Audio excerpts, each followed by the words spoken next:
A mile in 20 seconds? What's it like? It's fast, close, tight. Great racing, lots of passing. Anything can happen.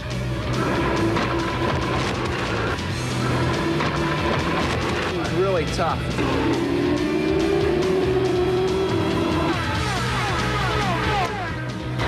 Very treacherous. And we call in the business a bull ring. And down below, there it is, the ring, New Hampshire International. And we're here in Loudon, New Hampshire for the New England 200, the last oval of this 1995 PPG IndyCar World Series season. Hello and welcome, I'm Paul Page. This is the day that could begin to determine the championship. It is the first opportunity that Canadian Jacques Villeneuve may actually score his championship so long awaited.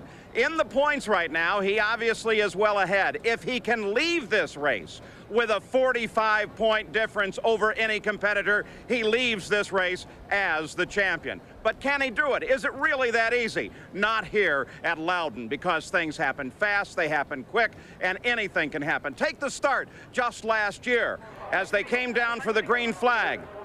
Everybody went everywhere, but most notably, Jacques Villeneuve ended up against the wall, and it was a pointless day for him. And today he starts in 15th position. That's the worst start that he has ever had in his IndyCar career. So for him, today may be an uphill battle. But there are some great stories here today, too. Let's go trackside and Gary Gerald.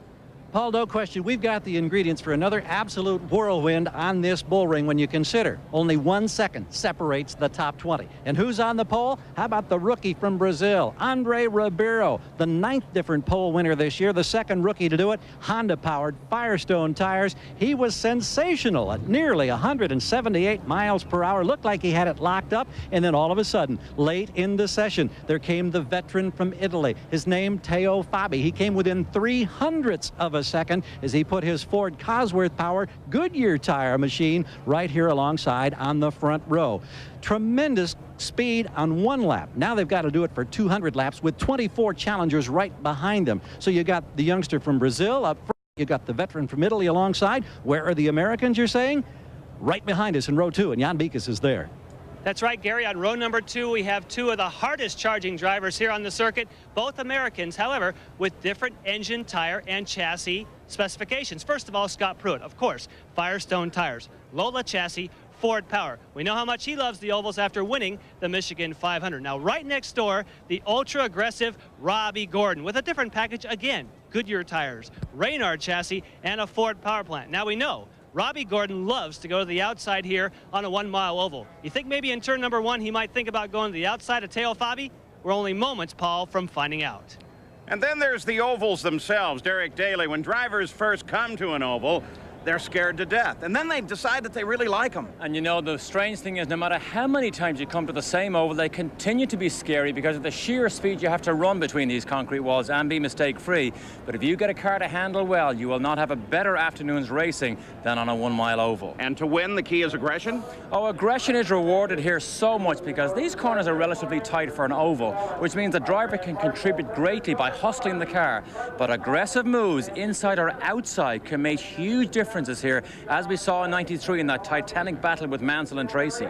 Now, when we're talking aggression, though, that's something normally in a veteran. Our pole sitter, Andre Ribeiro, his first ever pole. And the veterans you mentioned, let's just pick 2, Michael Andretti and Paul Tracy. They're well back down on the grid, but they are so good in aggressive racing situations during the race. But Ribeiro, now, no matter how much talent he has, let's face it, we cannot expect him to have the confidence or the experience or the aggression level to run in traffic as well as these veterans. So I believe he will get a lesson in racetrack management this afternoon. All right, well, the command to start engines has just rung out. Andre Ribeiro sits there on the pole. Teo Fabi to your left as the balloons fly, and when we come back, we'll be ready to race. Well, the cars are rolling now, and as already suggested, it's a very interesting lineup for the New England 200. On the pole, Andre Ribeiro, his first ever pole, comes with a brand new track record. Teo Fabi will be alongside. This is his 3rd front row start of the year. In the 2nd row, Scott Pruitt, and it equals his best ever for the Michigan 500 winner. And outside, it'll be Robbie Gordon. He won easily this season on the 1-mile oval at Phoenix. In row 3, Christian Fittipaldi has 4 top 10 finishes in 5 oval races this year. And Jimmy Vasser, he's finished in the top 10 in both of his previous Loudon starts. The 4th row, Mauricio Guzman, one of only 2 drivers to be running at the finish at every oval race this season, and Gilles de Ferran. His best finish came on the oval at Milwaukee. In row 5, Michael Andretti. The Toronto winner has a 2nd and a 5th in his 2 previous starts here. And Adrian Fernandez, he's finished every race since Indy, and all of them in the points. In row 6, it's Brian Herta and Juan Manuel Fangio. In row 7, Raul Boesel, who is starting in his spare car after a crash in the morning warm-up, and Paul Tracy. And Jacques Villeneuve in row 8. Only one of his 5 career wins have come on an oval, and Emerson Fittipaldi will be alongside. Row 9, Al Unser Jr. and Eddie Cheever. The 10th row, Alessandro Zampedri and Bobby Rahal, the winner of the first IndyCar race here. Row 11, Marco Greco and Carlos Guerrero. The 12th row, Buddy Lazier and Stefan Johansson. In row 13, Eliseo Salazar and Hiro Matsushita, who starts last because he was underweight and his qualifying time was disallowed. And here today, 200 laps with the fuel window starting at about lap 62, extending through 69. And take a look at that one fact. The top 20 are separated by less than a second. There is the breakdown in today's field, chassis and engine. So we're ready to go.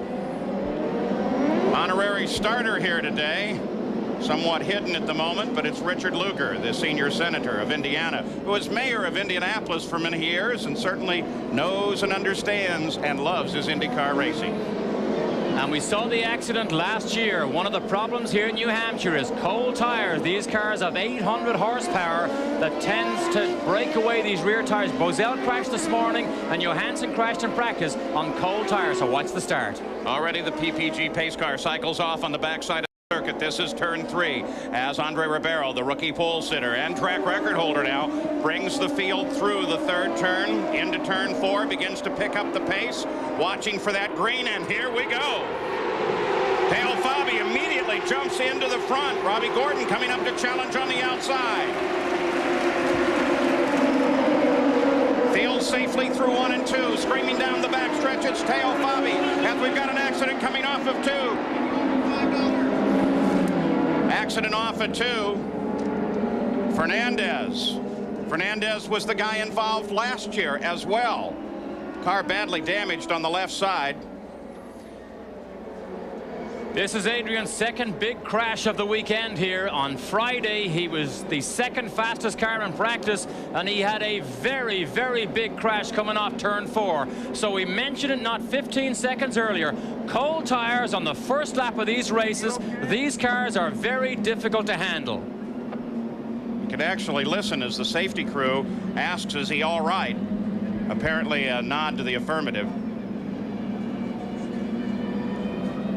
When you hit these concrete walls this hard, sometimes the driver gets dazed. He is quite happy to sit there.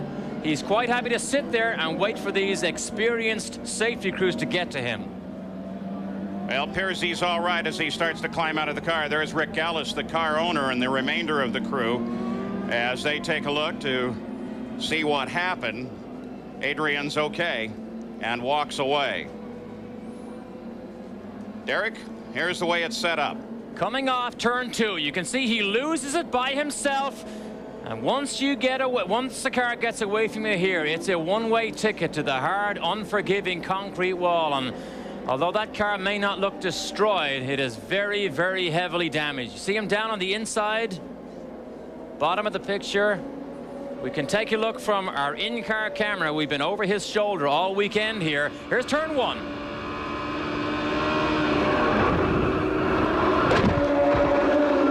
Just snapped around quickly on him. You could see he made it around turn 1. Then these are tight corners here, but he makes it around turn 1, gets wide. The back gets away from him all by himself. And when that happens, these concrete walls do an awful lot of damage to these Indy cars. Only about 7 very lucky drivers right behind him. Look right in the middle of the frame there as he loses the back end and takes a very hard hit with the wall. His 2nd of the weekend. And this morning warm-up, that's where Boesel got into the wall as well. Let's go to Gary Gerald. Rick Ellis, this has been a very, very difficult weekend, and it really puts a damper on what had been a terrific second half of the season for this team. Yeah, Gary, we're just unfortunate things like this happen. You know, Adrian did a great job all weekend, even though he had that problem. The car was fast, and we felt like we had a good race going today, but unfortunately it didn't work out. And you know, one thing, when we hit the fence, we hit it together, and when we win together. So this isn't an Adrian's fault or the team's fault or anything. It's just something that happened. We just have to live with it. Thank you, Rick. All right, so a lot of debris to clean up on the track right now, and that gives us opportunity to take a break as well, catch our breath, as the New England 200 is yellow right after turn number 2. A lot of oil on the ground, so when he exits the pits during the pit stop, please be careful. So the conversation with Robbie Gordon as you ride on board. We're at the New England 200 in Loudon, New Hampshire. Teo Fabi jumped the start, then got a good jump on Ribeiro, as did Robbie Gordon. But what about Robbie Gordon? We've watched him all season long. He's young, brash, and he hates to lose. I used to ride motorcycles every day after school, and I had one teacher that wrote home to my parents and said, you know, Robbie's not concentrating on school. All he wants to do is race.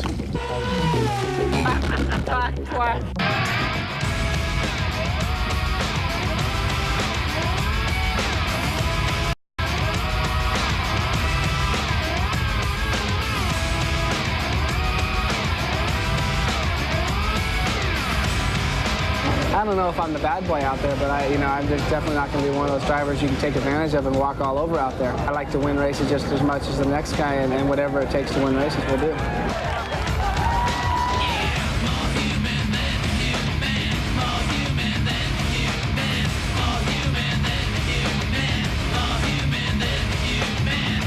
I'm comfortable when I'm doing those kind of things, but I think I react better under pressure. If you can't run with the big dogs, go home.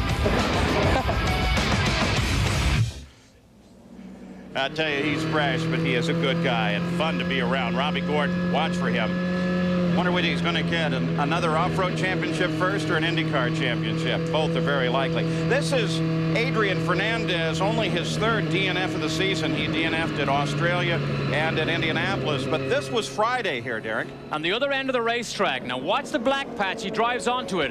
Right there, then he gets in trouble. Watch this. Now watch the flame. Gearbox smashes into the back of the wall. That was Friday.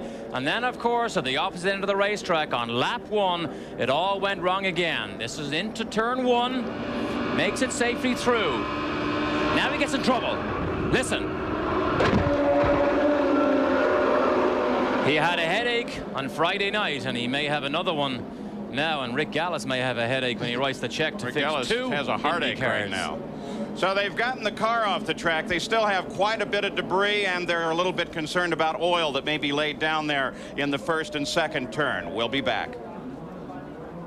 Ribeiro, that was the order when we went yellow at the conclusion of the second turn on the first lap here. Now 8 laps are complete. We're still under yellow, and of course when they line up they'll be back single file. And so we'll have a little smoother run into the start. But it was interesting what Andre Ribeiro did. He really probably should have done almost the opposite. Exactly. He accelerated down through turns 3 and 4, realized he was a long way ahead, backed off right at the time Fabi put his foot down, and of course Fabi got the slingshot. It looked good to the starter stand here, but of course Fabi had such a head of steam, he lost that place too, his outside front row starter. Let's go down to Gary Gerald. And if you're wondering how the rookie Ribeiro is handling the early pressure and the anxiety from starting for the pole for the first time, only one radio conversation that we've monitored coming back to the team, Steve Horn and company. He was simply saying the car at the moment is a little loose. It's got an understeer problem, but they think that as they get the tires, the temperature and the pressure build up under green flag conditions, that will all stabilize. He seems to be as cool as can be at this point. Let's go to Jan Beekes. Hey, Gary, you ever wonder why during these pace laps the cars are weaving back and forth vigorously? The reason is they're trying to get what's called pickup off the tires. This is the other rubber that's come off other tires that deposits here on the tires. These are Scott Pruitt's tires. Now look at these. These have no pickup on them whatsoever because they're so concerned about it. They take a heat gun here, apply the heat to the tire, and then pick up here a putty knife, and a mechanic has to actually individually scrub all that pickup off each and individual tire on these. Now the drivers do it manually out there on the racetrack, but these guys all feel that pickup will be important today. And we should see a green flag the next time they come by. Robbie Gordon obviously moved early to get into this third position and is charging for the front. And that's really going to be important in the points fight, because the further up he can get, the better off he's going to be, especially if Jacques Villeneuve can stay back. And just in that one move, Gordon actually, for the moment, moved into second place in the points battle. It'll be one more lap now until the green flag, as we take a look at the running order, of course, under yellow at the conclusion of lap 8. And don't take your eyes off Robbie Gordon, because nobody likes to run on the outside line, on that bravery line, as much as Robbie Gordon. And he would try and pull one over Teo Fabi, knowing that Ribeiro probably will not make a challenge for that lead position or that second position. Also, though, to take nothing away from Jacques Villeneuve, he moved up 2 positions on the start ahead of Raul Boesel and Emerson Fittipaldi. Pace comes back up. Teo Fabi brings him to the green. Veteran guy on the pole, veteran racer in the Indy cars. And we're back green once again. There's Robbie, comes up as close as he can on the start, now closes on Fabi. The two pull away from third place Ribeiro. And you saw Gordon high on that outside line, but Fabi was very quick on the line he chose. Here's Gordon's favorite move here. Can he make it? No, he's too far behind.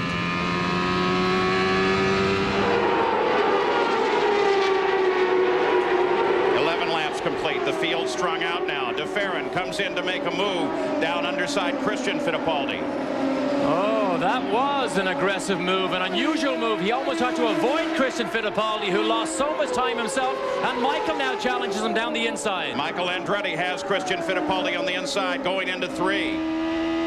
Now Michael chasing De Ferran. It's a battle for 6th place. They use the brakes here. They ride the brakes and get back on as soon as you can. Let's do it again. As soon as he comes off,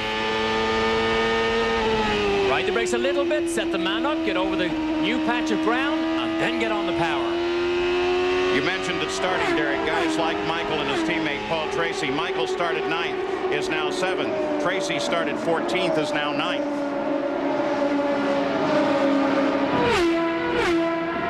This is a period where things settle down. The real racing starts when you begin to encounter traffic, and on a 1-mile oval it doesn't take long for the leading cars to get into traffic, and then you see the aggressive moves and the experienced people begin to come up towards the front. Christian Fittipaldi is lined up just behind this man, Michael Andretti. Gary Gerald, you've been watching their team. Checking with the crew for Christian Fittipaldi, making sure that there wasn't something really ill-handling. They say, no, it's just a case of a rookie driver here in this very busy mile oval, settling in, getting into a race rhythm. Also, a radio report that we picked up, heavy bottoming from one of the observers reported on the #1 car. That's Al Unser Jr. Remember the last time we had reports of heavy bottoming in Portland and what transpired? Well, it's still a matter of fact. It's an appeal. And by the way, for those of you that may wonder, it is in the appeal process now. There'll be 3 judges appointed to hear that issue over the run at Portland that eventually got Jimmy Vasser the win awarded to him. But our calculation of the points, where we suggested at starting that Jacques Villeneuve, as we watch him here, has to leave this track 45 points ahead of everybody else in order to be the champion here. That does take into account that hearing going either way. Good pictures of Jacques here. He had hoped to get into the top 10 as soon as possible. Tony Sekeli, his engineer, last night made a lot of changes on this car. Villeneuve believed that on full tanks, which he ran this morning, full every time he ran, he thought he was equal to Robbie Gordon. So now he chases Brian Herta, who has actually been in his own bit of a struggle this weekend. Not quite the match of Jimmy Vasser, except for one session on Saturday. And Jacques, as we look back from Brian Herta's car, sits in a 1-point position. He is 12th. Brian Herta is in 11th. Teo Fabi still the leader. Gordon 2nd, Andre Ribeiro 3rd. Then Scott Pruitt and Jimmy Vasser. Let's go to Jan Beekes. Paul, in regards to Jacques Villeneuve, he is receiving radio communications at the moment from Barry Green, his team owner, not on how close he is to the other competitors, but where the leader is. They're very concerned about keeping the leader in sight, making sure they don't go a lap down. Of course, There's something that happens so very quick on a 1 mile oval as the front of the field already overhauling the back end of the field, despite the fact that they were so very close in qualifying, a second covering the first 20 positions here. So Jacques does his bit in the cockpit and Barry Green does his bit on monitoring what happens in the race. What a team this has turned out to be, Paul. I mean, a team makes a driver and a driver makes a team. But they are an example of a team who have spent their budget very wisely and had so much success on basically having harmony and the right people in the right place. One man has struggled throughout this weekend has been Stefan Johansson. Gary Gerald, those struggles continue? Apparently that's the case, Paul. We understand that we know that they had to make a motor change after the warm-up session this morning. They only got a couple of laps in, and apparently they developed some kind of an oil leak. We anticipate that Tony Bettenhausen is going to bring him in. They may just park it for the day. Jack going into turn 3 tries to make the inside move on Brian Herta, but fails to make the pass. The question would be, where does Jack have to play this whole thing? He's got 3 races, counting this one, left. Go for broke here or just take it easy? Absolutely not. But here he's a run on Brian Herta right here. Can he duck down the inside of turn 3? Yes, he does. Under brake, he makes it stick. Now he's only 1 place away from that top 10 that he wanted to be in before his first pit stop. But I think some indication that he is being very careful. Let's go back up to the front of the field. Teo Fabi, number 33, as we watch Robbie Gordon and Andre Ribeiro. This is a battle for second place right behind the leader. Ribeiro now beginning to get up a full head of steam, and he moves inside of Gordon. So Ribeiro to second place, but look at Gordon, he comes right back. As the race settles down here, 25 laps gone, Ribeiro begins to find his feet. He ran down Robbie Gordon, and here's Scott Pruitt down the inside of Gordon. Pruitt in 4th place moves into the battle. Tries to get underneath Gordon. Look to the left there. That's Ribeiro just ahead. That was Derek Walker saying, watch Pruitt. Oh, he goes outside him and pulls it off. Ribeiro gets caught up with slower traffic.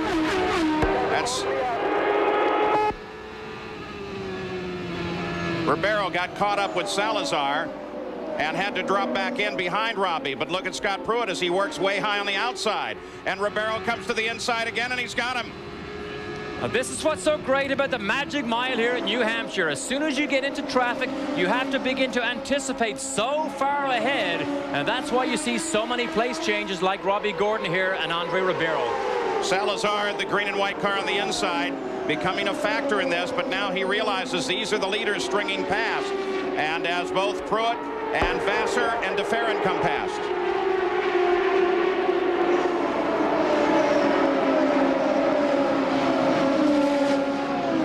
They tend to talk to one another as we watch Scott Pruitt move to the inside of Gordon. Again, slower traffic a factor. Drag racing down the backstretch. Pruitt gets in low. Gordon up on that high line that he loves. Whoa, he takes the bravery line and they stay side by side over to the front stretch. You have to hold your breath. You have to hold your breath when you make moves like this, but wheel to wheel at 190 miles an hour down this front straight, you also have to have confidence in the man that you're racing at that speed. Paul Pruitt seems to be better on the tight line down the inside. There he goes again. Boy, 2 cars, each seem to be matched for the line that they're driving, which means when they get back to the start-finish line, they're dead even again. Remember what Scott Pruitt said at starting about these bull rings, and remember what Derek Daly said about how they can be terrifying and fun. 10-4, hang in there, you're doing good. Derek Walker, the car owner, talking to Robbie Gordon as we look back to the front of the field again. Andre Ribeiro beginning to close and trying to challenge on Teo Fabi. Again, slower traffic a factor. That's Carlos Guerrero just ahead. Teo holds the top position. Guerrero comes down under Herta. Look at Ribeiro as he comes to the inside. Tighten your seatbelts here, boys. This is some of the best. Ribeiro went down the inside of turn 1 and got blocked. Had to back out of it. But this is as good as it gets as Brian Herta's in trouble. Brian Herta very definitely slowing as his teammate Jimmy Vassar comes around. He's on his way to the pits. You don't run that slow without having a major problem. But Ribeiro having a superb run here for Tasman. Herta's dropped from 11th to 20th and of course just went a lap down. Back at the lead. There's Teo. And Ribeiro now beginning to roll up on him again. Lap or two, he should be right there. So Teo Fabi, the leader here. Andre Ribeiro in second, Pruitt third, then Vassar, then DeFerrin. Michael Andretti is now up to sixth. New England 200. You're riding with Robbie Gordon, but when you take a look at that top six, you can see that Robbie Gordon is in trouble. He's been falling steadily backwards. Gary Gerald, any idea what the problem is? Yeah, Derek Walker just indicated the car's extremely loose, and so that's what they're battling. They're hoping he can hang on until they get in the pit window for the first stop to make an adjustment. Same problem for Brian Herta. Paul Tracy, however, looks like a guy on the move, and he is really coming up through traffic. Now, with that yellow that we had in the first lap incident, I think we will not see pit stops if we stay green until the early 70 lap mark, maybe 72 to 75.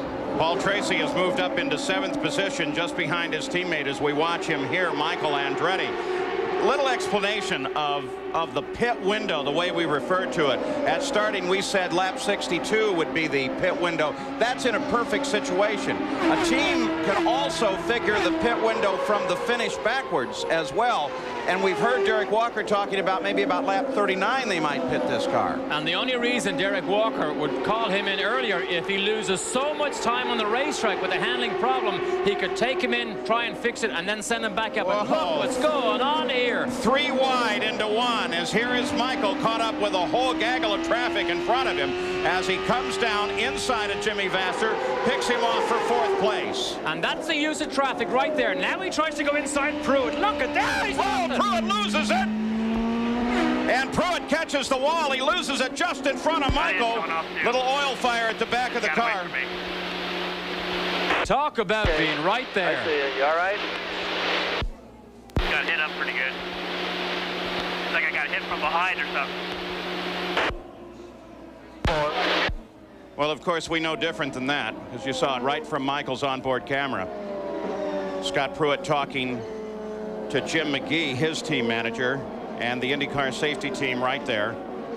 Fire has burned itself out at the back of the car, and that eliminates Pruitt from the championship. So now we're seeing some pit stops. Jan Beekes? Yes, Teo Fabi, our leader, brings it in. He had just called in on the radio saying that he was one of those cars that was going very loose. So they have told him to take the front sway bar and make it full stiff. Now they're going to try and make an adjustment. Oh, they have a problem with the right rear. They have a problem with the gun. Teo Fabi in big trouble here. Is going to lose the lead for sure. They still can't get it tightened. Now Teo Fabi is down, but a long stop for Teo Fabi today. Andre Ribeiro was rolling, but Michael Andretti, it looks, may have been the first out. Yeah, Michael Andretti got out ahead of everybody. So a round of stops under the second yellow of the day, bringing most of the field in, causing grief for Teo Fabi because of the problem with the air gun, and gives Michael Andretti the lead of the race. Let's go back. Scott Pruitt, they say, is okay. Here's what happened. Michael tries to come down the inside. Doesn't quite make it. Pruitt's now in the area where Fernandez crashed. All by himself, he loses control. From then on, just like Fernandez. On Friday. On Friday, one-way ticket to the concrete wall. Now, we are aware there's a little bit of a ripple in the pavement right about there. Here's the move from the in-car with Michael. He gets a good run off turn 2. Passes Vassar, passes Bozell, tries to get by Pruitt. Can't do it. Pruitt gets brave. Watch this. See Michael on the brakes. Michael got on the brakes to make sure he didn't get gathered up by Pruitt. So Pruitt, despite thinking he may have got tapped from the back, this was a loose oversteering car. It happened all by himself. And we know that Gordon is complaining about being loose, as is Brian Herta. So Scott Pruitt, the report is he's okay. You see him walking back with Dr. Terry Tremmel, one of the IndyCar physicians. We're under our second yellow of the day, and we'll be back right after this. Mentioned a short time before the yellow came out in the incident involving Pruitt that Tracy was a man on the move, and then suddenly he was having a major problem with the car. He came in under the benefit of the yellow, and underneath that wrap right down there is a right front tire that was badly worn. That was greatly contributing to the ill handling. The Goodyear engineers have already taken a preliminary look at it. They'll say they'll try to determine, of course, with further testing and observation, just what may have caused the problem. Don't know if it was a lock brake, don't know if it was a tire pressure problem or what, but that was dramatically influencing the handling for Tracy. So this yellow was fortuitous for him. Meanwhile, while Teo Fabi was having his problems in the pit, Andre Ribeiro came in, got routine service. He gained that position back from Teo as he easily slid back on the circuit. Michael Andretti, however, yet to come in and make the stop, Paul. One guy definitely on the move. Al Unser Jr. has moved from 17th to 6th. And there is the serial scoring on Little Al's car as he comes around under the yellow, second yellow of the day. We are scoring on the 47th lap. The Bud 1 airship bringing us today's aerial shots. It's up 1,000 feet over this bull ring here, 194 feet long. Gives us some great aerials and has helped us analyze both of the accidents we've seen thus far. Football can be exciting. Should be going back to green flag shortly here. And here's some very interesting information. The pit stop summary. Here's Michael. He came in 4th, out in 1st. Paul Tracy in 6th, out in 2nd. The real loser in the whole thing seemed to be Teo Fabi, who went in 1st and came out in 8th. So we'll keep an eye on him in 8th position and see if he's able to move up through the field, because he certainly is fast on the track, but the pits failed him on that one. And take a bow, everybody in the Newman Haas team who goes over the wall to serve as Michael's car and Paul Tracy, because that was a good example of the driver needing all the help he can get on a 1-mile oval. And when he comes down the pit lane and makes that amount of place improvements, you have to say that the team is working extremely well. And as an update, the Newman Haas stops both Michael and Paul Tracy. We're going to split them up and watch on boards. Were routine stops for them. The interesting thing now is we have two of the most aggressive drivers on 1-mile ovals. Michael leading Tracy, who loves to make that outside move. And of course,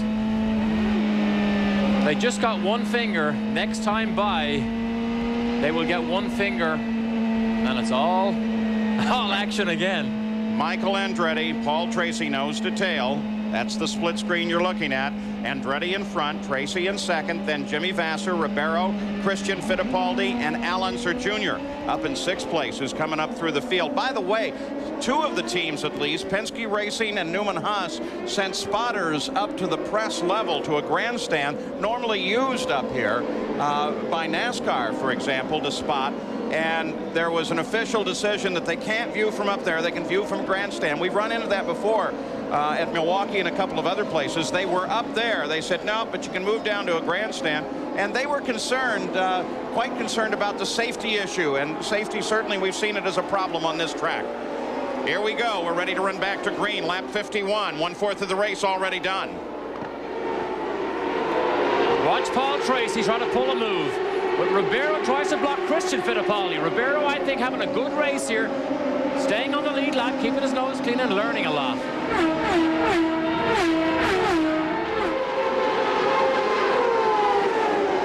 Fellow Brazilians, Ribeiro, Fittipaldi, battle for 4th. Nothing changes at the front. There comes Teo Fabi past, just ahead of Robbie Gordon. So he's moved around one car, and that's Gordon. Teo, very definitely moving up through this field now. Fabi did such a great job all season long with this Jerry Forsyth entry. Virtually no damage in testing or in racing for the whole season. Little bit at Portland, but Gordon is in trouble again. Gilles de Ferran goes down the inside. Whatever they were working on doesn't look like it worked. De Ferran got around him. Now Jacques Villeneuve closes up behind Gordon. Gordon is 9th. Back to the front. Michael Andretti closing on Bobby Rahal.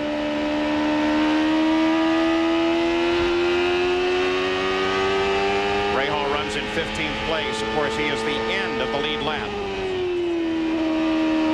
Down and under. There's the view from Rahal's car. Paul Tracy should be next, coming up to the left there.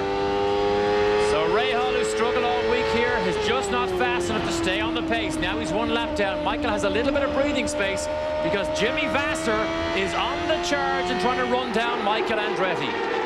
All points contenders. There is Vasser coming out of the corner of the screen. And Ribeiro comes to the inside as Paul Tracy closes the door on him, and they close down on Vasser. Well, Paul, Ribeiro seems to be good. Here's the Honda power. Look at this. Ford versus Honda down the inside. This Firestone car is very good. We saw Pruitt pull it off earlier, and yes, he does it. Oh, is that great? So Ribeiro moves up one on Paul Tracy. The order is Michael, Vassar, Tracy, Michael, Vassar, Ribeiro now. Andre Ribeiro is beginning to show how good he is here and how good this Tasman team is and the car they have put under him, because he seems to have a confidence level right now to dive down inside these star names, and Michael is not that far up the road. Ribeiro moves to the inside again, this time on Fangio. See how decisive that move is, Paul? Turned it right in. No ifs, buts, just straight down the inside. Oh, what a pleasure it is now for Ribeiro. We talked about the fun you have on an oval track. That's exactly what you see here. A confident driver with a fast car, enjoying himself, making more passes than he has probably in the last couple of seasons. A pleasure when the car is fast and good.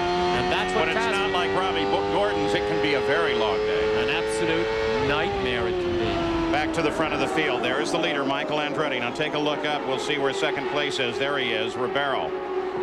As he flashes across the line, 3.3 seconds behind the leader, Jimmy Vassar, now trying to get out of traffic himself so he can, from third place, renew his attack on Ribeiro. Gary Gerald? Well, that spotter story's taken another little wrinkle here, if you will. Not only are there stands up there where you folks are at the top of the suites in the press box watching the front straightaway in the racetrack, we understand that Ribeiro had a spotter in turn 2 in a photo location. We were informed by IndyCar officials that they're now escorting him from that location. So I guess he'll be looking for a grandstand ticket as well. Looking back to Al Unser Jr. Still runs in 6th, and look at the traffic that he has to work with. And that is for a position. Teo Fabi behind him, Christian Fittipaldi just ahead of him. Fabi looks to be the fastest car of this group here. But you mentioned that Christian can be very tough to pass. Well, look at Al Jr. had to look to the outside. Now watch what Fabi does here. Stays down to the inside, has a grandstand view of what might happen. DeFerrin's right behind him. Here goes Junior. Al Unser Jr. moves to the inside of Fittipaldi. Teo Fabi may not be able to get past. No, he can't. At the same time, up at the front, Ribeiro is closing on Michael Andretti. Now a second and a half behind. DeFerrin looking to the inside of Teo. And Jacques Villeneuve where he wanted to be. He's in the top 10. He's actually running 9, looking strong, trying to pass DeFerrin.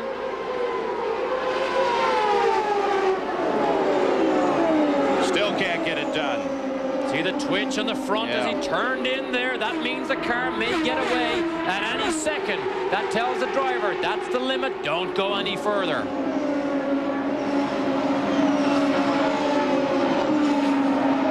So for the young Canadian, must be a frustrating day. He knows he can wrap up the championship. He knows because of that he has to be careful. But as a driver, he also knows you can be too careful. And he also knows that Frank Williams watches every move he makes, and Frank Williams likes him and has already put his contract in his back pocket, so he's happy. Yeah, so no worries. Teo Fabi. Jr. now working up through the field trying to get Tracy. 4th and 5th. Al Jr. likes the high side. He sets him up on the high side. Vibration from the rear wing of Paul Tracy's car. This car that Paul Tracy is in has had so much understeer here all weekend. They tried a new aerodynamic tweak. They wouldn't tell me exactly what it was. They just said it did not work. They're on suspension number 5 on the front of this car, trying to get rid of some of the understeer that causes these drivers to have to come off the power and just go slower than they can go. Here's the running order after 64 laps. The real key is that number 1 position, Michael Andretti, because if he stays there, he's going to delay, if not ruin, any championship that Jacques Villeneuve has in mind, because it closes him into such a position that the championship would go on at least to the next race at Vancouver. All 3 previous winners here at New Hampshire have gone on to win the championship in the same year. Ray Hall in 92, Mansell in 93, Unser Jr. last year. Look at this side by side with Ray Hall. 1.5 laps. Ray Hall, we thought, was moving down to the inside. Made Jr. work so hard to go around the outside. Well, they have confidence in each other. They don't mind being side by side. It takes a full lap and a half to finally pull it off.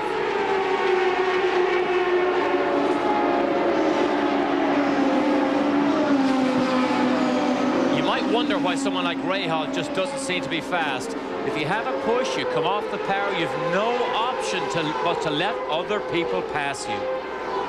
So Michael Andretti is the leader, but Andrew Ribeiro is closing in, and Jimmy Vasser runs in third. Jack Villeneuve and Gilles de Ferran battling side by side as Jack finally gets around them. Interesting battle considering it's well back for 9th place. That's Robbie Gordon in 10th, just behind. 1 minute he seems to tiptoe, and then suddenly he moves past somebody. Which is an example of a driver measuring up the moves he can make. Remember, he has to think at the end of this race, so he has to think of championship and consistency, because if he makes a mistake here, then of course his championship chase becomes that much more difficult. Let's go back and look at it again. Jack and Jill. Now, who was that, Paul? Jack and Jill, there they are. Remember Jill this. and Jack. This is together at 150 miles an hour. The slowest point they reach is 146. Now they're side by side. Speed increases, 185 miles an hour. They both turn into the left-hander. De Ferran obviously doesn't want to make it easy. Oh, look at this here with Gordon. Gordon, Fabi. Gordon has to pull high to let the rest of the battle through. Gordon got in deep trouble there. He got so... Get after them now. Get back in your rhythm. You heard what Derek Walker said there. Get back in your rhythm. That was Gordon, back to Derek Walker. Got Michael coming up behind you. He's about slot 4. Michael behind you. Going a lot down. So Robbie's complaining he's I loose. think everybody else is too. Just everybody's caught up in traffic. Just hang in there. Don't give up an inch. I'm going a lap down. I'm going a lap down because I'm so loose, he says. He tried something the rear bar.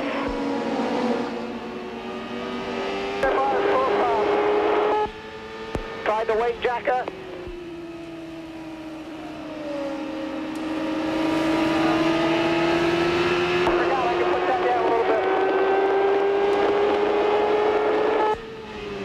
Listening to Robbie Gordon as Derek Walker gives him some options. Got Michael on your tail. Michael's going to fly by him here. This is going to be no trouble. Interesting that there goes Michael. You're right.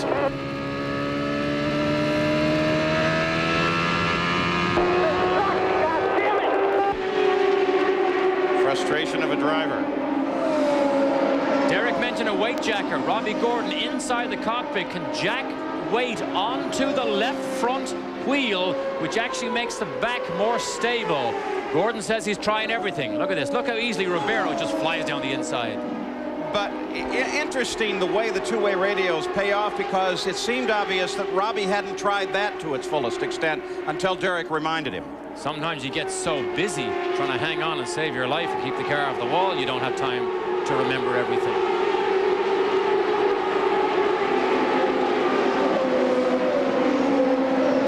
Keeping an eye on Paul Tracy, Jacques Villeneuve now runs in 9th place. Jan Beekes. Well, if you're wondering why he's so much more racy than he was earlier, he was another one of those guys, just like Robbie Gordon, that went loose. So when he made his pit stop, Barry Green says they took a ton of front wing out of it. He's much happier with the handling of that car now. Well, he's proving in performance. There's no question about that. The order, Michael and Ribeiro, 1.2 seconds back. Then Vasser. Paul Tracy is 4th. Unser Jr. is 5th. You ride now with 4th place, Paul Tracy.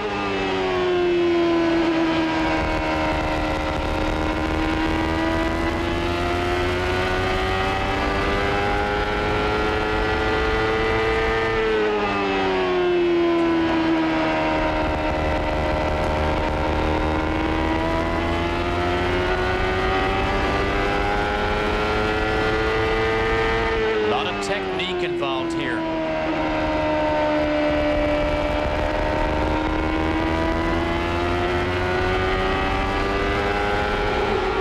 Finesse with the car and adapt to the traffic and anticipate where they're going to get in trouble, where you can pounce. Tracy after Vasser.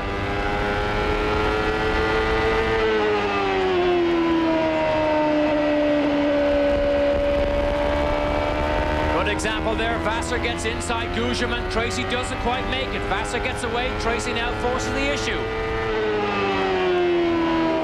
Paul Tracy finally gets past Big Mo. Let's go to Gary. I'll tell you, he's happy right now for the first time. He says this car's really come into neutral. What they mean now, he's right at what they consider almost a perfect balance. That's what's made Tracy such a great contender the last 2 years in his dramatic battles with Nigel Mansell and Al Unser Jr. He loves the way this car's handling right now, and I think you're seeing it as you ride with him. Back on board with Paul Tracy. Jacques Villeneuve just moved around Théo Fabi.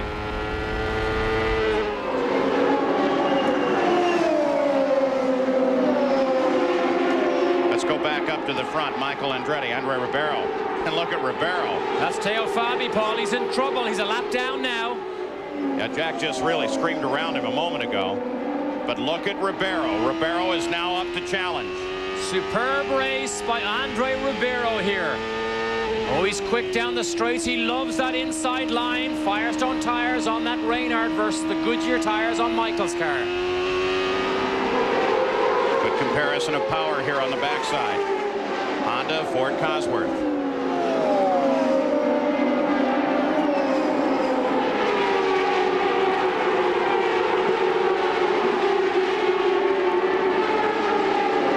Last lap speeds tell the tale of what might be inevitable here.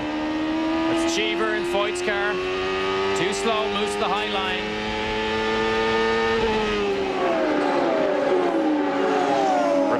For the outside position. Remember, he tends to favor the inside, though. He does, but I think Ribeiro has the speed now over Michael. Now it's a case of trying to pick your spot. Paul Tracy's just moved around Jimmy Vassar for third. Tracy moving up too. Michael will try and make it as difficult as he can because track position is so vital here if he can keep Ribeiro behind him. 49 laps since the last pit stop.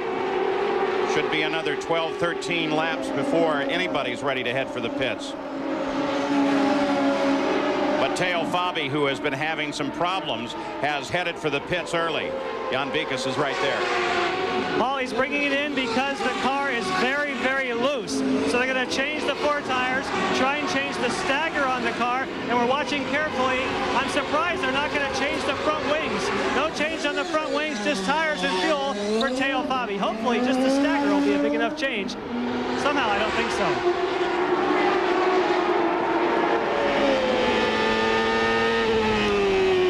Back up front, Michael Andretti still being pursued by Ribeiro. Paul Tracy now third place. He moved around Vassar. Plenty of traffic now lies ahead. And again here, Derek Daly, what you suggested at starting. Aggression is a key, but who's going to have more of it in this battle? Oh, it will be a proverbial traffic jam in about one more lap because Fittipaldi, Defer, and Villeneuve are all in their own private battle, so they will not want to back off too much despite the leaders being right behind them. Ribeiro's the man that's in uncharted territory here. He's learning on a huge learning curve today.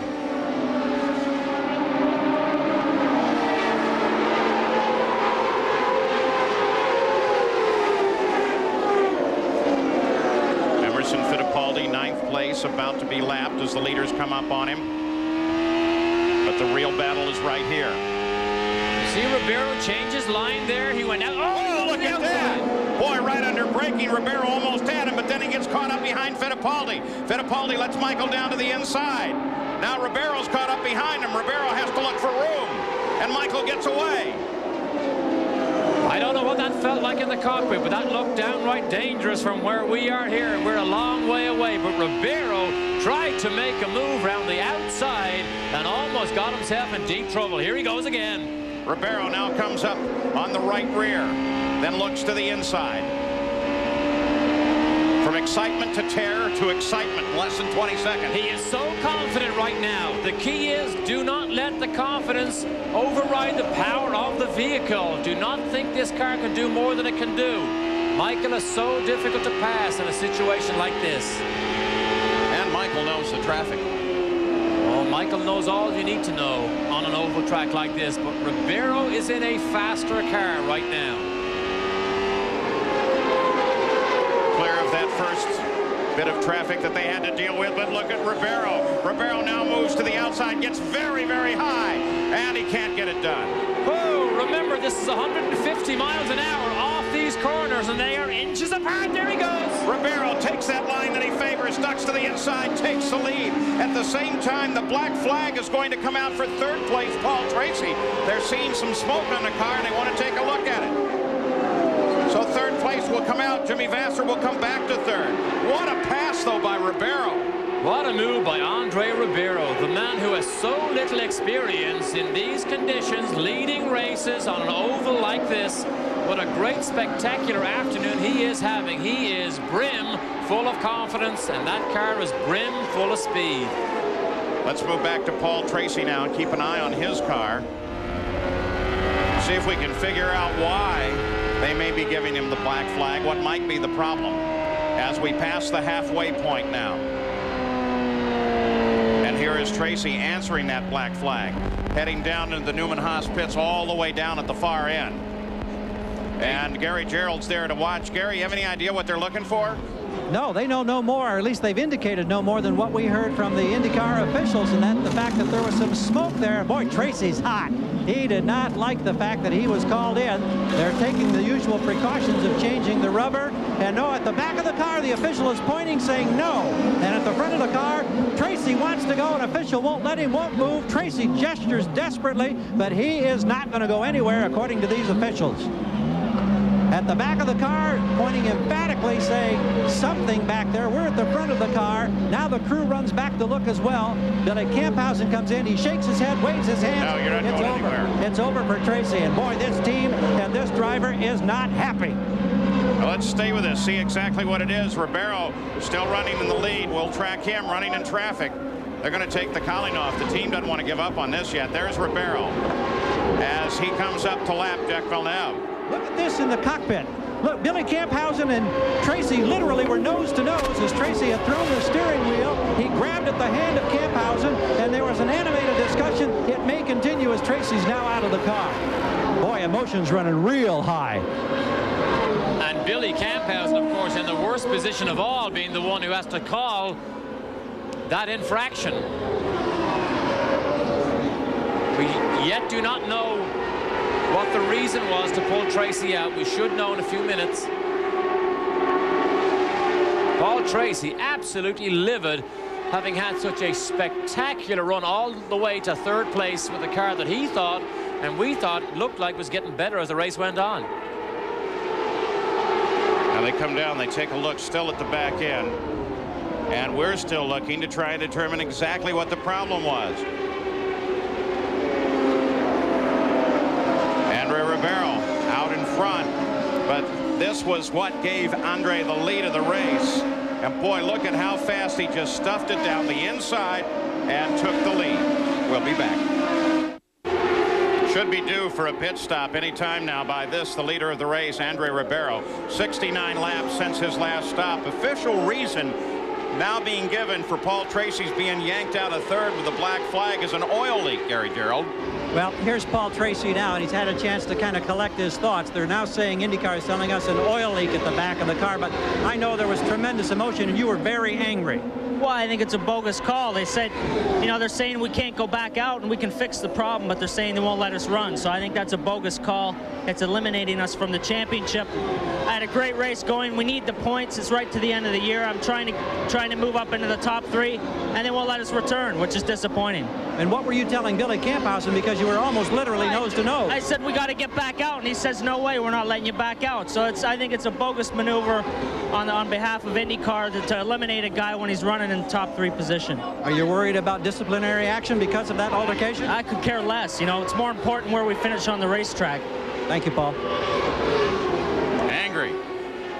With some right to be. Third place. Well, there is safety still a concern. Yeah, there is so much at stake here. Millions of dollars go into putting these cars on the racetrack, and when you run in the top 3, that is beginning to do your job as you want to do it. But there is an oil leak. Oil obviously was coming out onto the racetrack. I'm not quite sure why they can't fix it and maybe get back out again, but then we don't know exactly how serious it is.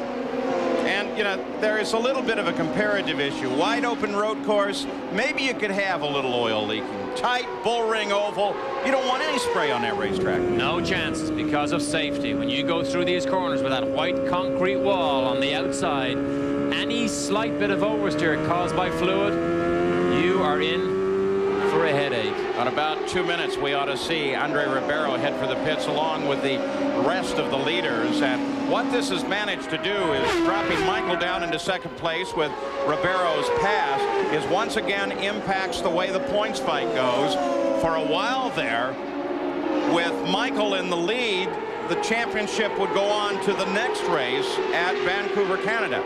Right now, with Michael running in second place, if Jack can stay where he is or do better, he's currently running in sixth, then the championship will be his at the end of the day. Villeneuve's 6 contenders for the title have been mathematically eliminated. 2 of his 6. So, right now, he can stay there.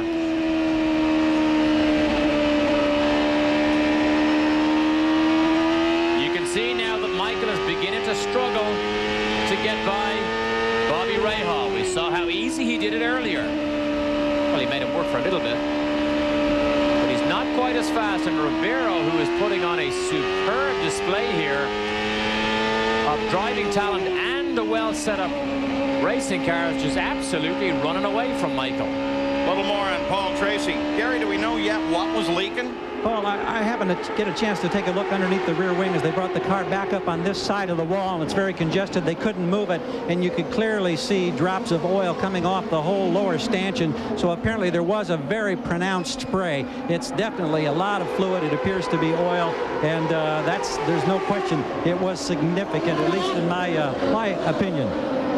Well, Gary, while you're talking, we're watching Jack Villeneuve as he really is carving his way up. Just came up alongside and around Michael. That was not for position.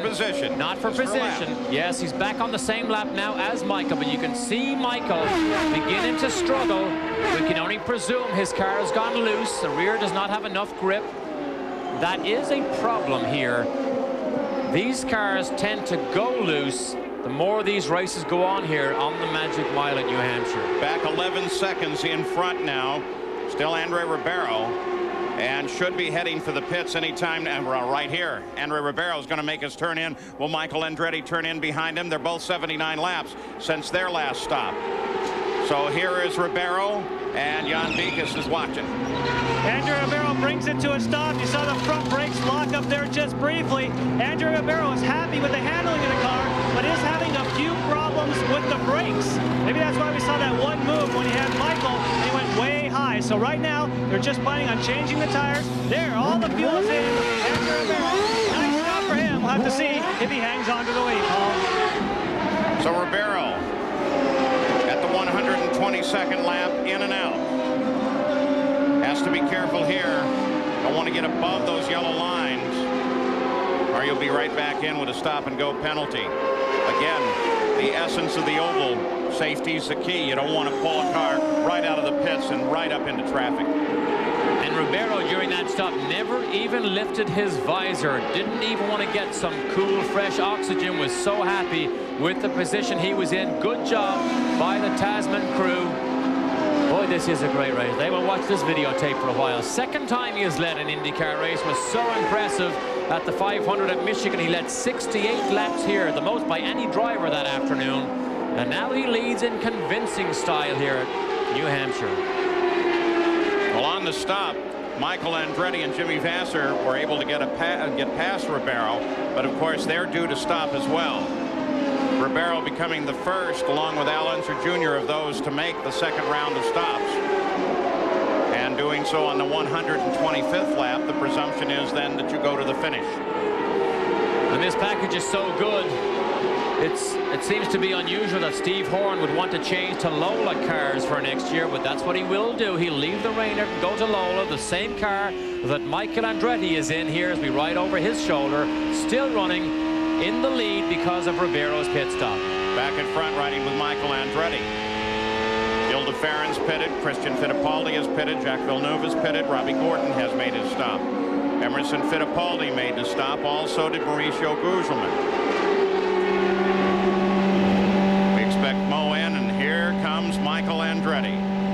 Gary Gerald sits down in the Newman Haas pit as Michael comes to a stop. Well, we'll be watching the progress of Andre Ribeiro on the track as we watch the service job here from Newman Haas. Michael Andretti lost his teammate Paul Tracy a few moments ago. Ribeiro on the front straightaway. Andretti waiting. Now he makes his move. Will he get out in time? No, Ribeiro on the backside as Andretti comes up to speed. 13.9 seconds for the stop. And Michael brings her back up to speed. And Michael now has the fresh tires on, so the chase may begin to start again in the next 10 to 20 laps. Ribeiro at the moment is half a lap ahead of Michael, safely in the lead. And virtually everybody except Ribeiro and Andretti still have to make that stop in the top 10. We've had 2 caution periods for 11 laps here today. About a half a lap. So now the stops for the leader is complete, Jan Beekes. That's right. I can give you an update on a couple other stops, Paul. First of all, Jacques Villeneuve came in, made a very quick stop. No changes made on the car. Then right behind him, Gilles de Ferran came in. His car must have been loose because it took a lot of front wing out of it. Also, Gilles de Ferran has no clutch. Thankfully, we got him pushed and got him back out in the race. So after the stops, the order is Ribeiro, Michael Andretti, Unser Jr., Jimmy Vasser, and 5th place is Jacques Villeneuve, and that's exactly where he needs to be to wrap up the championship right here in New Hampshire in the New England 200. Andre Ribeiro, the leader of the race, by 11.3 seconds over Michael Andretti. Al Unser Jr. is 3rd, then Jimmy Vasser, then Jacques Villeneuve. In 6th now is Emerson Fittipaldi, then Christian Fittipaldi, Gilles de Ferran, Teo Fabi, and Robbie Gordon. Let's go down to Gary Gerald. In 7 of the last 8 races, Adrian Fernandez with the top 10 finisher. Today it lasted less than a lap.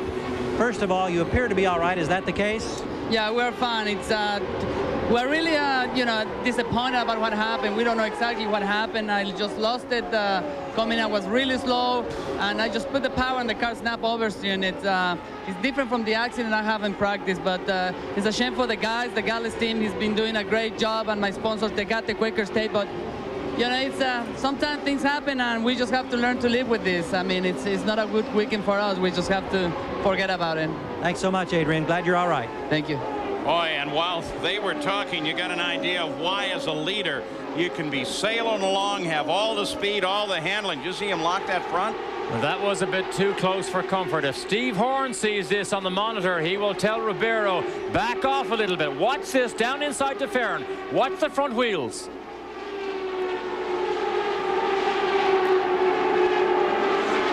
Boy, smoke just poured off the fronts there. She locks the brakes, trying to get down inside Greco, who apparently didn't see him running in front of de Ferran. Michael Andretti, 2nd place.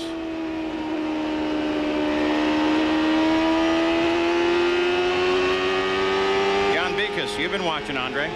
That's right. We talked about the braking problem that he had. They feel as though the brakes are getting too hot. But also, Steve Horn radioed to him and said that when we took the Firestone tires off, that the right front tire was pretty well hammered.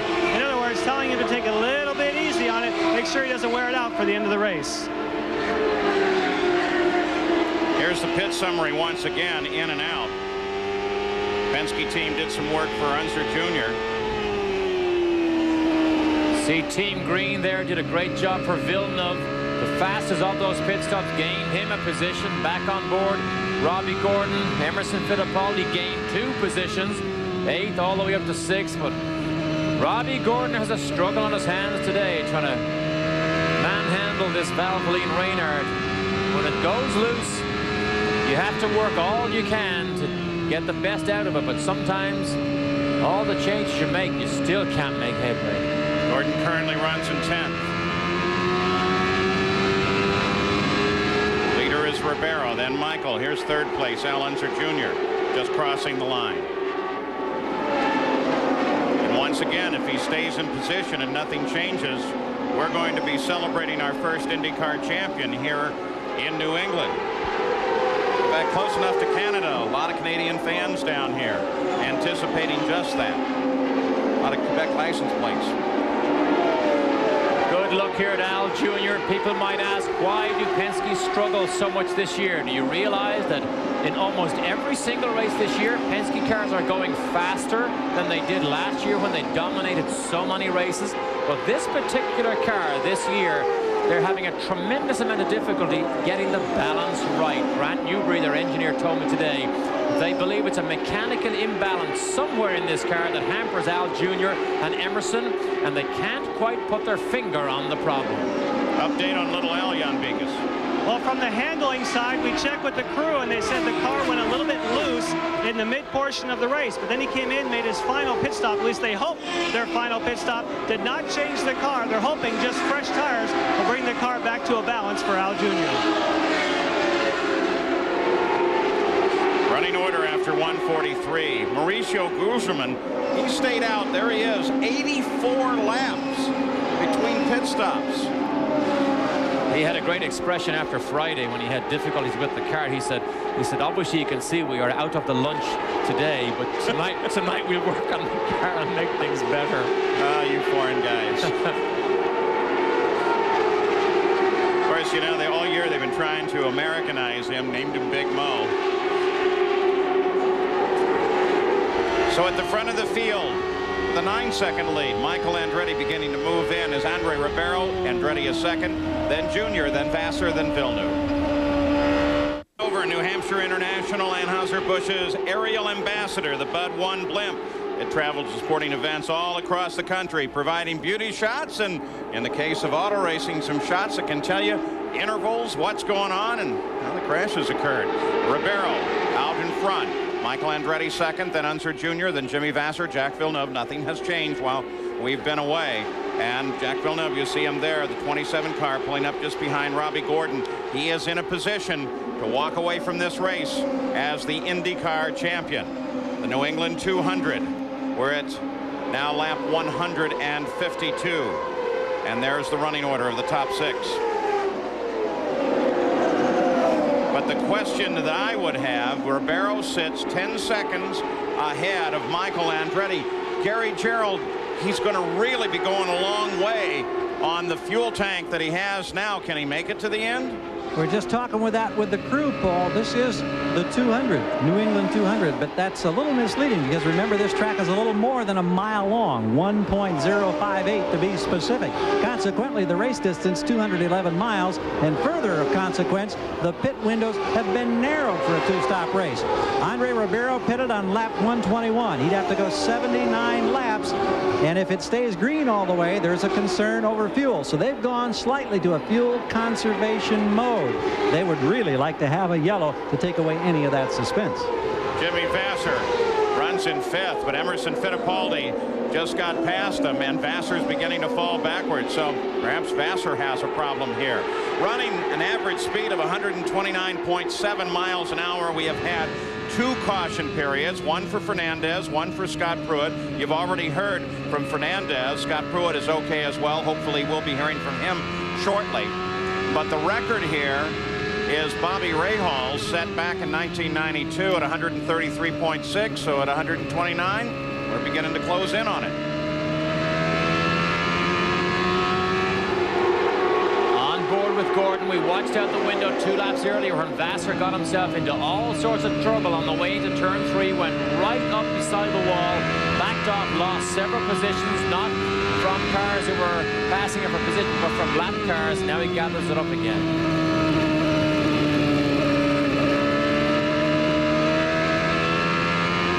Clearly you hear Gordon play with the throttle. He's on, off, on, off. That tells you he's trying to balance it.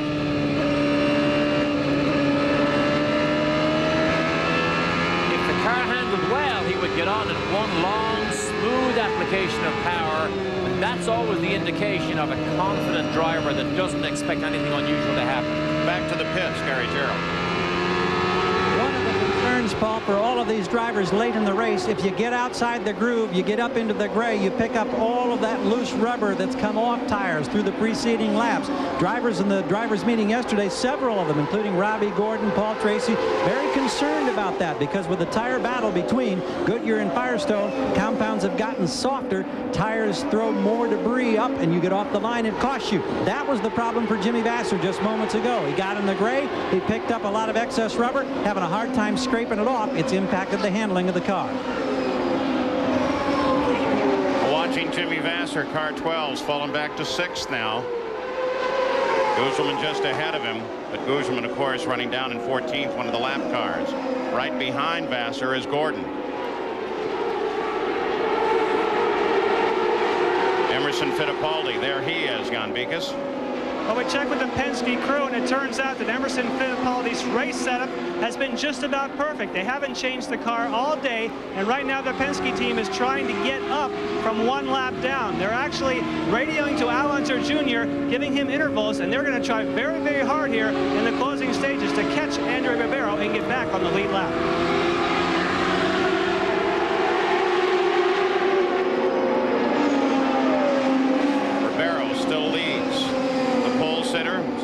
To a victory with 38 laps to go. Fuel will be part of it.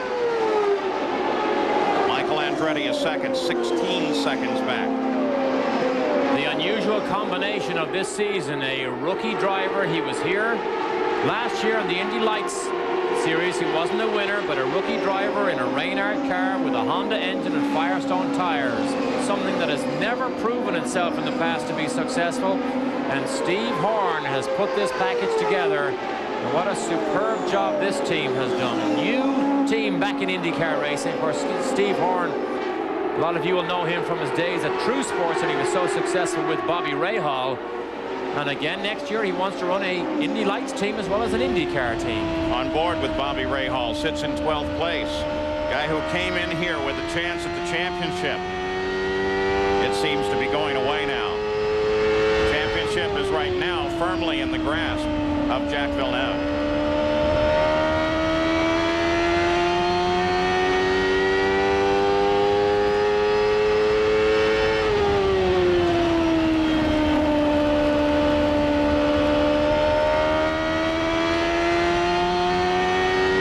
You can hear Rahal's style different to Robbie Gordon's. Listen to the power application.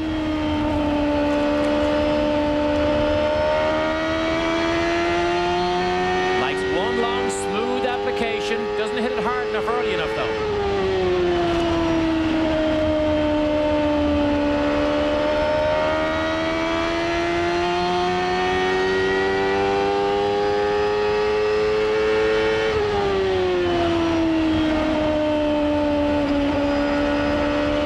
So, Bobby Rahal, what about the possibility of a championship? Team Green, Gary Gerald, are they starting to see a possibility? I think they refuse to think about that. As you know, Barry Green, Kim Green, Tony Sacali, the entire crew down here, they are so good at staying focused and keeping their driver and team members focused. That's what they're doing right now. He says that Jack is telling him that the car is good. It's not great. It's very, very slippery out there, and the slightest miscue that gets you off the primary groove can be disastrous. But as far as fuel and everything else, they're right on target. They like the way they've been moving consistently up. I think they'd be delighted. Well, we know they'd be delighted if they could get this thing over right now with 2 races to go, but they just don't really want to talk about that particular aspect. They're just trying to do the best job they can at the moment in these remaining 32 laps. Well, the possibility seems very real at the moment. Andre Ribeiro, Michael Andretti, 2 cars on the lead lap. Andretti 12 seconds back, trying to close on Andre Ribeiro. Fuel may help decide this. Back at the New England 200, Loudon, New Hampshire, Andre Ribeiro out in front, Michael Andretti second. Nothing has changed in the order since we left you. Al Unser Jr. is third, then Jacques Villeneuve. Emerson Fittipaldi runs in 4th place. We'll give you a relationship here now. There is the leader of the race, looking back for Michael Andretti as the leader flashes across the line, completing 173 laps. And looking for Ribeiro.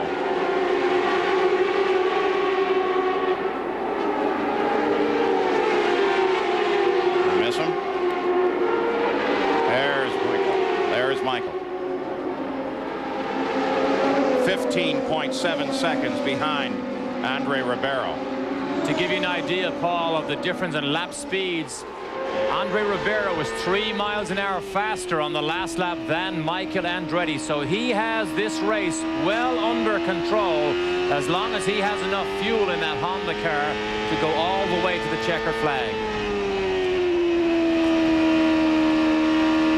So 25 laps, a little over 25 miles to go. Michael Andretti still trying to run Andre Ribeiro down while Ribeiro is looking for his first ever win in the Indy cars. We'll be back for the conclusion of the New England 200. Back keeping an eye on Andre Ribeiro. We just ran a check of everybody up and down the pits. And the key players at the front, Andre, Michael, well, they don't seem to have any problem whatsoever with fuel. Not so sure the same situation is true at Penske Racing. Al Unser Jr. runs in third place right now. He's 57 laps since his last stop. And Jacques Villeneuve now sits in fourth place.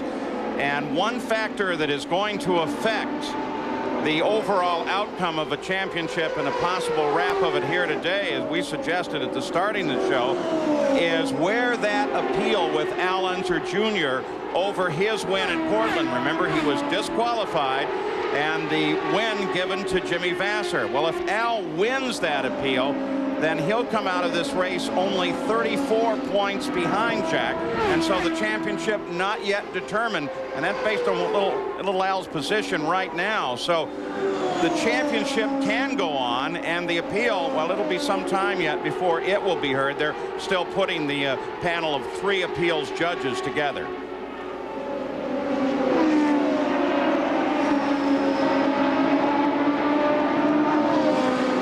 $17 to go for the Brazilian. Studied law for a while. Andre Ribeiro. Honda Power, Firestone tires. Tasman looking for their first victory.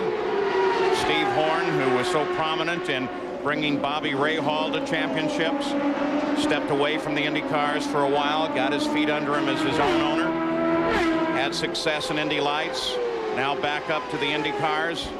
And look at the results. Went to Europe, Paul, to do the British Formula 3 Championship with limited success.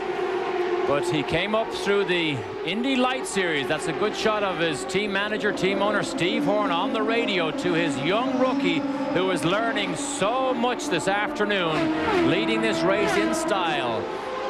The only thing he came here with was the Rookie of the Year honors from last year. What a superb job he's showing today.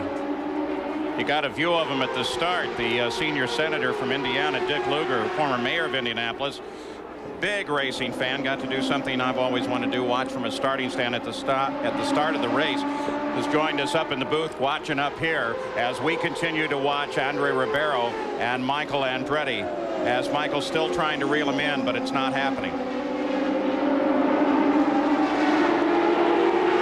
Lap for lap as they get into traffic.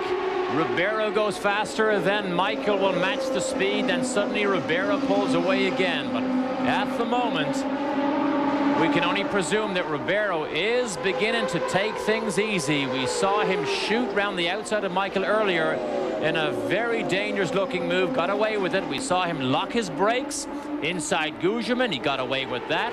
Sometimes you don't always get away with it 3 times. So he just needs to take things easy, because he has all the tools this afternoon to win this New England 200. Nothing changes down through the order, though Fittipaldi is now beginning to close in a bit on Villeneuve. There you see Fittipaldi as the leader starting to close in. Fittipaldi just ahead of him in the blue and white car of Villeneuve. Villeneuve just ahead of that. The only thing that could change things, Paul, is a yellow flag. That would give Michael another opportunity, possibly to pounce. However, the traffic would not help him then, because the leaders, we presume, would be at the head of the field. But one impressive thing, Paul, was how this Firestone car could duck down to the inside and get grip on that low line and speed, as opposed to his opposition. Oh, the pass he made on Michael, that was spectacular when he just darted to the inside. You wouldn't think the car would stick under those kind of lateral G-forces. Boy, it sure did. Started first, currently first. What a piece of videotape that will be. when he gets to look at this race. We, of course, thought that Firestone must be under pressure to win here. Al Spire, their racing team manager, will tell you no. They set a disciplined, conservative program for this season, and they have outshone their expectations. And the results that they got at Michigan, and they almost won the Indy 500. Now they're in command here that is further down the road than they ever expected to be at this stage of their return season. And Ribeiro now running at a record pace.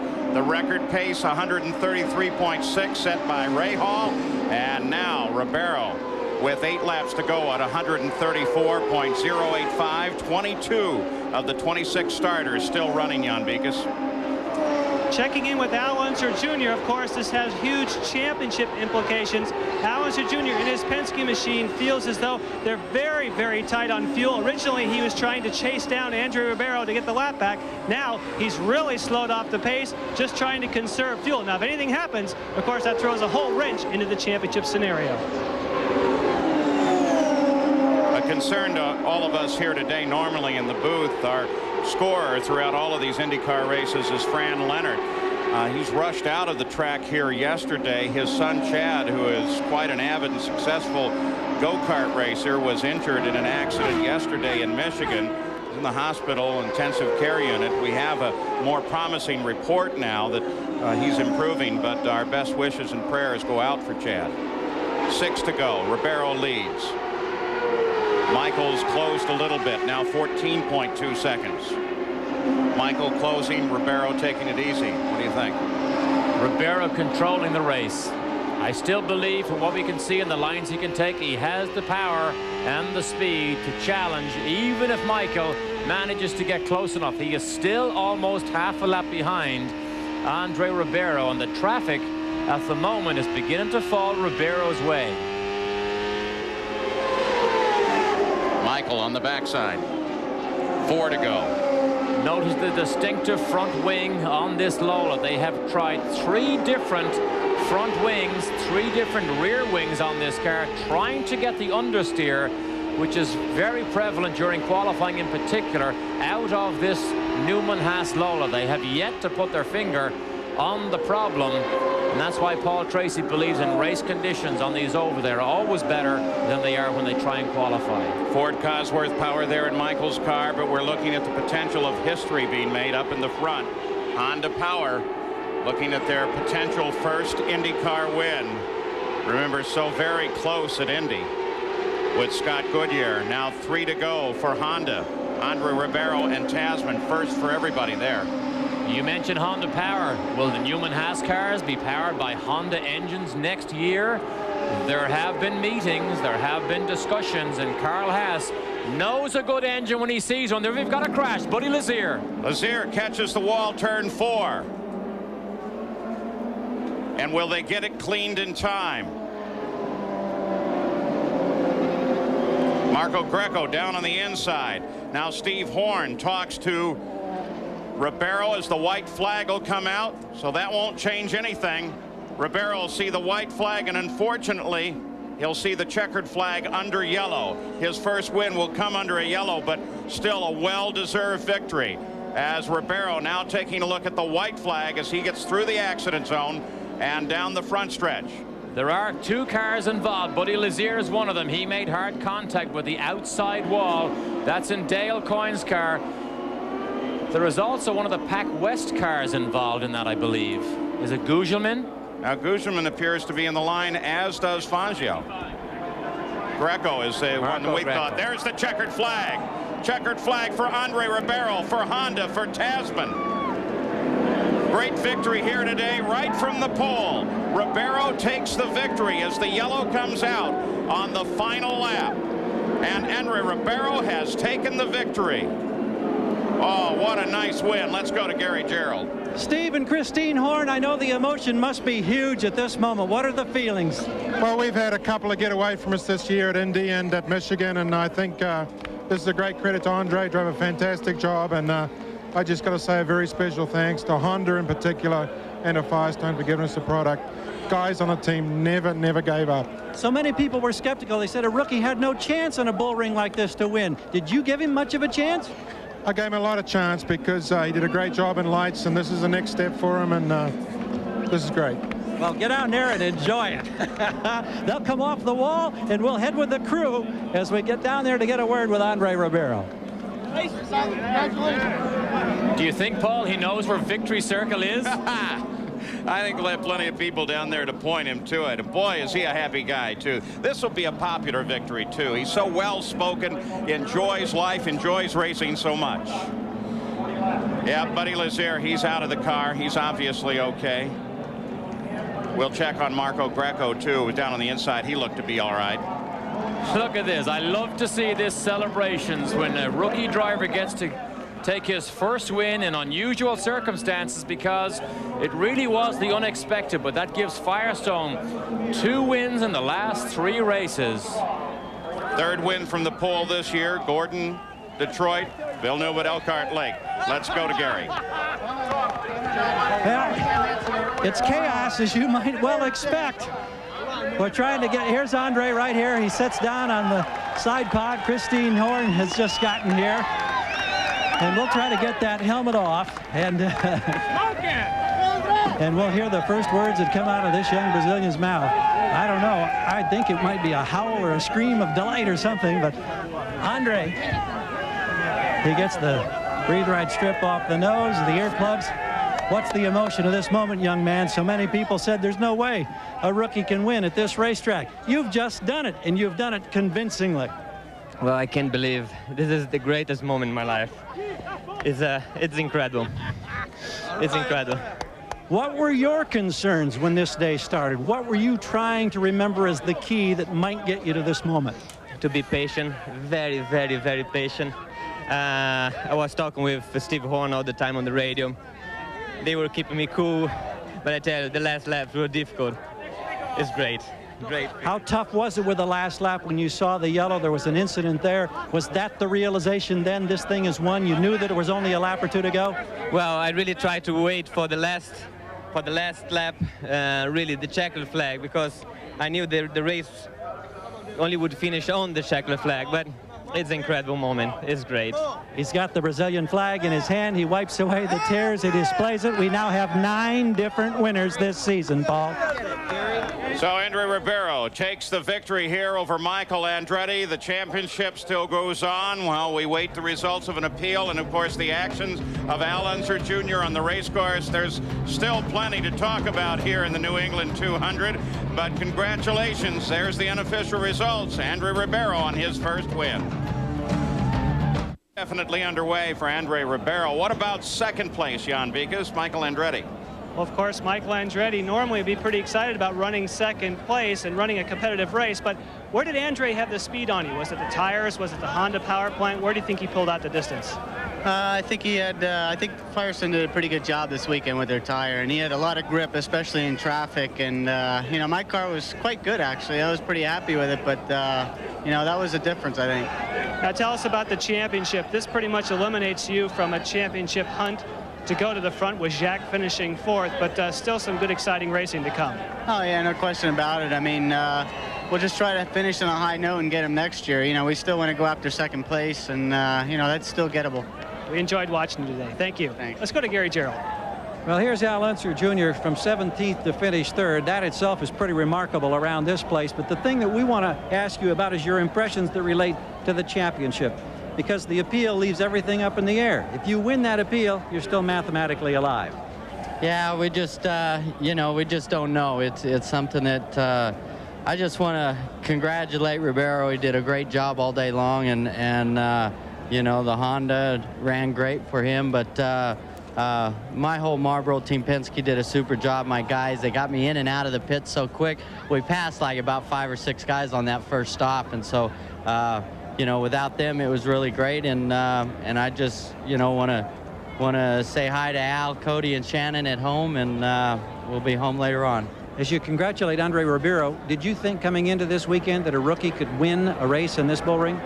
Well, I tell you what, the PPG IndyCar World Series is so competitive this year that just about any of the top 15 can win the race, and so a rookie here, you know, you kind of think not, but but their whole team did a great job, and they deserve the win. And you did a great job coming from 17th. Congratulations on this third-place finish. Thanks, Garrett. Paul?